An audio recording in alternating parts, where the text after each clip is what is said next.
today. Today is a beautiful, loving, bright, kind, gentle, powerful,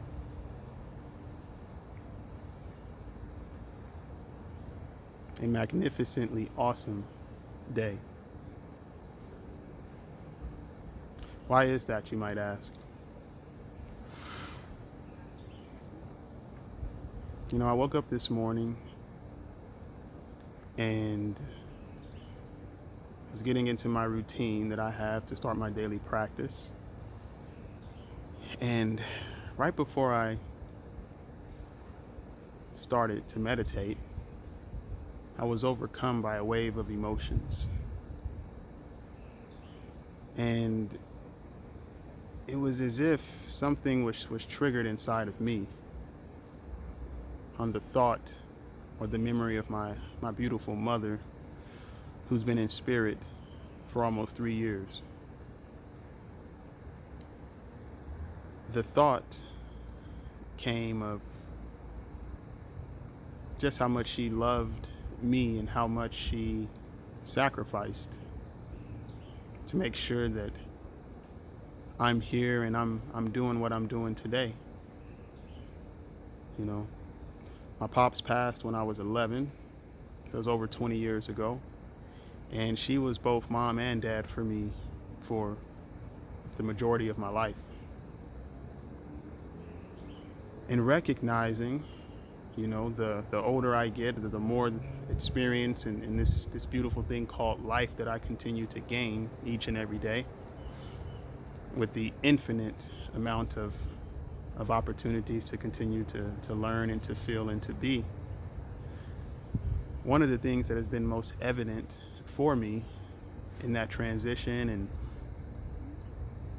with being with someone whom you love so dearly towards the end of life, it's just how much our parents not only love us, but just how much they themselves may be going through in their worldly experience too. And my mother was no different. I watched this woman, battle with different health complications and issues, as early as in my high school years. I also watched her powerfully support me at times in my life where I really, really needed it. And one of those times in particular that comes up for me is in the 7th grade when I dealt with severe bullying. You see, before that, probably about 6 months before that, I had a surgery from a almost near-death experience where I had a tumor that was inside of my stomach, and I had this invasive surgery, and doctor made comments and things like that it was a miracle that I made it through the surgery after certain complications with my blood pressure, regulating that. And that, for me, without even knowing it at that tender of an age, it was a wake-up call for me. It was a wake-up call for, life.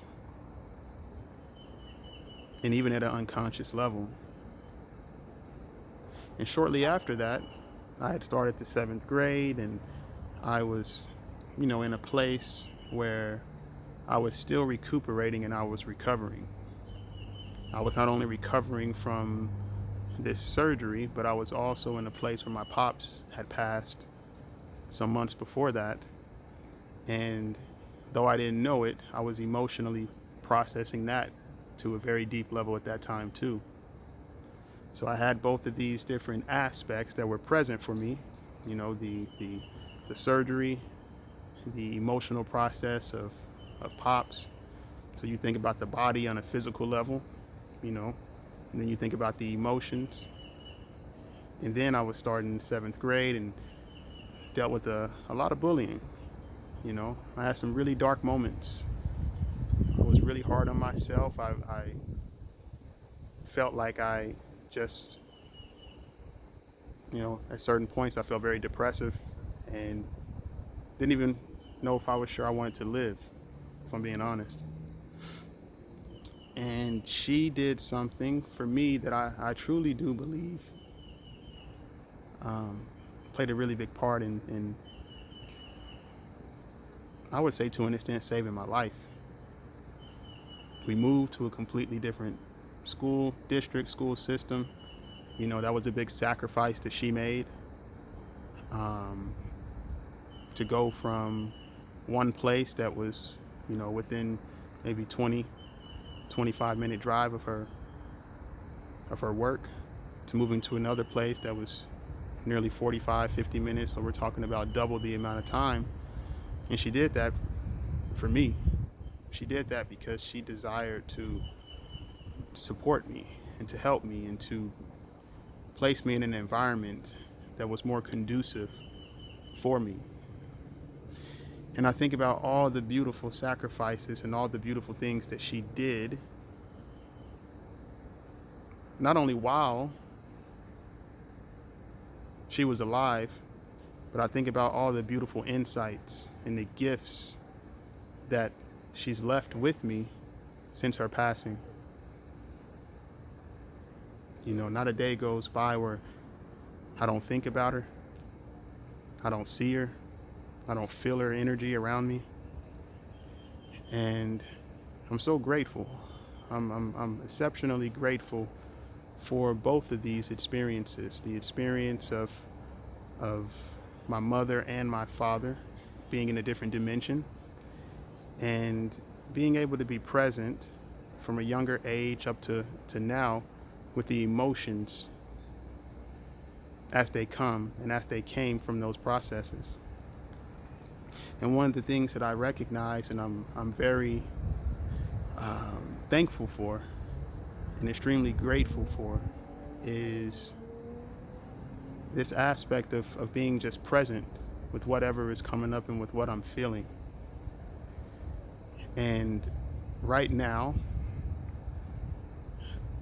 more than ever, we're all collectively sharing in a time where it's feeling like or it can feel like a grieving process. Being able to see certain aspects that are happening all around the world, talking to people, hearing what transitions are being taken, and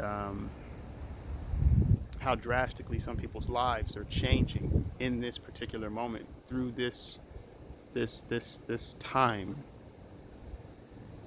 And the one thing I just want to invite whoever's watching this to is to feel, to really take this time to be present to what's going on internally, to recognize that maybe one day you may genuinely feel like everything is all in alignment,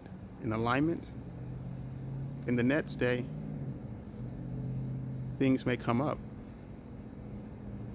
And the more that we can honor whatever comes up from a place of openness, from a place of non-judgment, from a place of truly seeing and feeling whatever that is, it creates so much more of an opportunity and a gift to be even more present with ourselves, to build awareness with ourselves, and to cultivate and to use that awareness so that we can continue to grow and continue to take mindfully one step in front of the next.